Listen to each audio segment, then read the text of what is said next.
Mengawali informasi pertama pemirsa, mantan Kasat Narkoba Polresta Barelang Satriananda divonis hukuman penjara seumur hidup oleh majelis hakim setelah terbukti melakukan tindak pidana penggelapan barang bukti narkoba.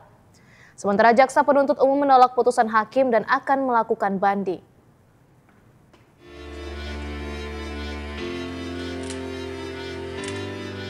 Mantan Kasat Narkoba Polresta Barelang Satriananda hanya bisa tertunduk saat majelis hakim membacakan vonis untuknya. Dalam sidang tuntutan, jaksa penuntut umum memberikan tuntutan hukuman mati terhadap Satriananda. Namun Satriananda yang terbukti melakukan pelanggaran tindak pidana penggelapan barang bukti narkoba lolos dari hukuman mati setelah majelis hakim Pengadilan Negeri Batam menjatuhkan vonis hukuman penjara seumur hidup. Vonis dibacakan oleh Ketua Majelis Hakim Tiwi saat memimpin sidang pembacaan putusan terhadap Satriananda.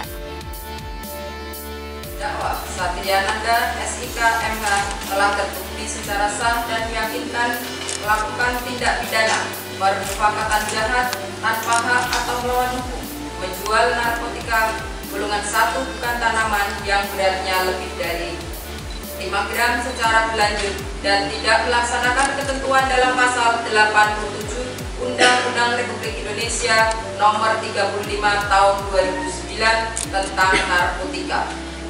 2. Dijatuhkan pidana terhadap terdakwa oleh karena itu dengan pidana seumur hidup. Atas putusan tersebut, jaksa penuntut umum tidak menerima putusan itu dan akan melakukan banding.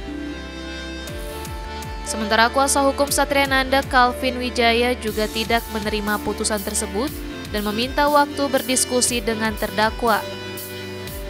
Calvin menyebut hingga saat ini sampai putusan dibacakan, JPU tidak dapat membuktikan keterlibatan Satriananda. Kami kan masih harus diskusi juga dengan terdakwa Satria gitu loh. Nah kebetulan tadi kan udah didengar semua, jaksa penuntut umum langsung mengajukan banding.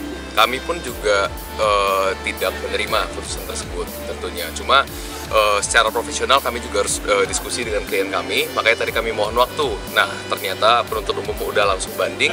Kami juga setuju dengan hal tersebut gitu loh. Karena menurut kami sampai saat ini putusan dibacakan, jaksa penuntut umum juga tidak dapat untuk membuktikan korelasinya terhadap terdakwa Satriananda. Sebelumnya Satriananda terlibat dalam kasus penggelapan barang bukti narkotika jenis sabu seberat 1 kg. Demikian Bangun Syahendra melaporkan dari Batam.